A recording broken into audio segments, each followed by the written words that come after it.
Assalamualaikum warahmatullahi wabarakatuh.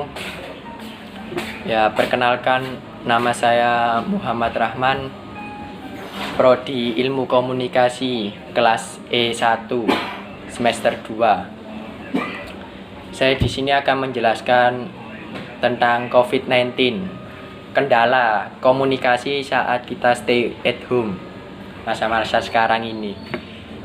Karena ini berhubungan dengan tugas. Ya, COVID-19 adalah sebuah virus yang tidak memandang umur dan tak mengenal waktu. Pertama kali virus tersebut datang di negara Cina, di kota Wuhan. Memakan banyak sekali korban tersebut. Bahkan di Wuhan, di negara Cina sampai melakukan karantina besar-besaran, yaitu semua orang tidak boleh keluar dari rumahnya, sangat dilarang oleh pemerintah di negara Cina tersebut. Lah, virus corona itu dia itu mencar ke semua dunia. Ada yang di Italia, Amerika, Jepang, bahkan Indonesia pun terkena salah satunya. Ya gitu, tapi paling banyak itu ya di Italia. Di Italia itu sangat banyak sekali. Sedangkan korban terbanyak itu tercatat dalam sejarah itu Italia. Sampai mereka itu orang yang terkena virus corona itu mayatnya itu dibuang layaknya seperti sampah. Ya, dibungkus plastik langsung dibuang gitu aja.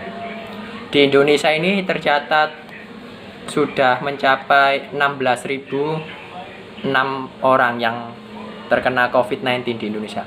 Terhitung sejak kasus pertama yang diumumkan pada 2 Maret 2020. Hal ini diumumkan langsung oleh Pak Pres Graha BNPB pada Kamis kemarin. Dan di Indonesia ini yang positif sudah terjangkit virus corona mencapai 15.794 orang. Itu sangat banyak sekali. Korbannya pun sangat banyak.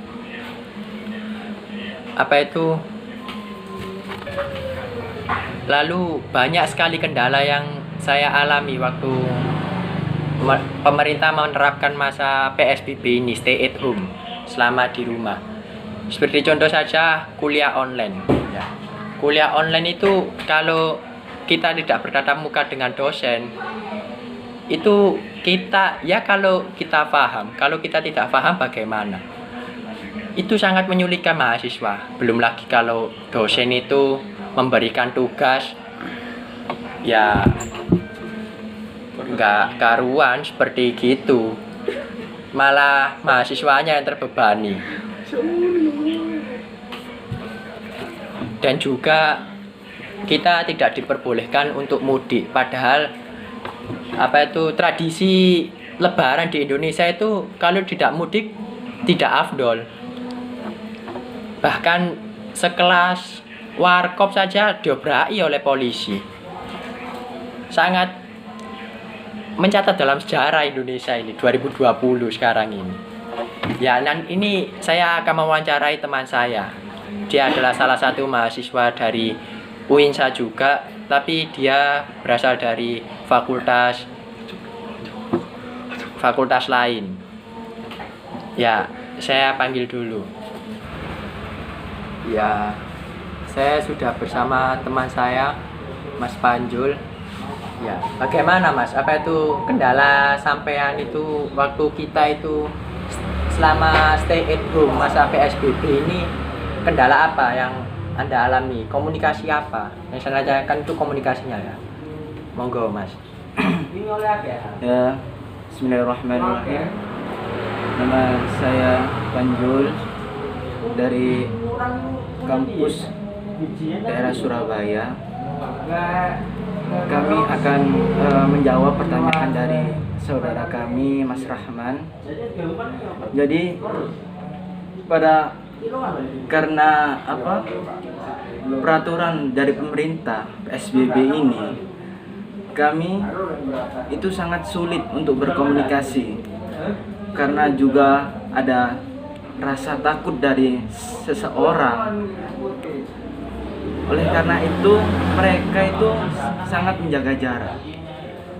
Meskipun untuk berkomunikasi kita itu sangat sulit dengan terjadinya pandemi ini. Jadi orang-orang itu sangat menjaga jarak demi keselamatan mereka sendiri-sendiri.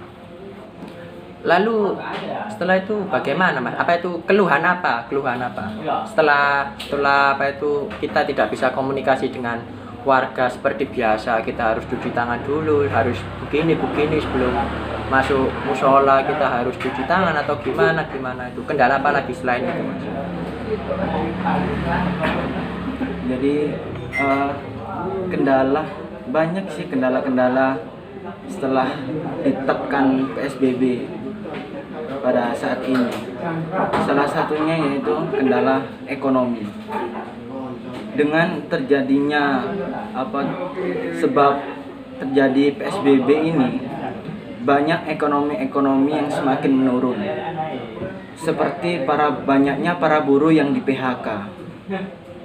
Padahal kebutuhan orang itu semakin banyak dan mungkin itu akan sangat menyulitkan bagi orang-orang yang di PHK tersebut. Ya, mungkin setelah semua kendala yang Anda sampaikan tadi tentang komunikasi saat kita itu stay at home, masa kita pandemi PSBB, itu gimana solusinya? Mungkin Anda punya solusi untuk kedepannya itu gimana? Monggo. Mungkin dari saya, salah satu solusinya yaitu meningkatkan kesadaran para warga. Meskipun akibat yang dihasilkan dari pandemi COVID-19 ini sangat berisiko, kita tidak perlu terlalu takut. Kita masih bisa bisa melindungi diri kita dengan selalu menjaga kebersihan. Seperti dalam ajaran Islam diajarkan untuk selalu berwudu. Itu bisa membuat diri kita bersih dan kepercayaan kita masing-masing kepada Tuhan kita. Mungkin itu bisa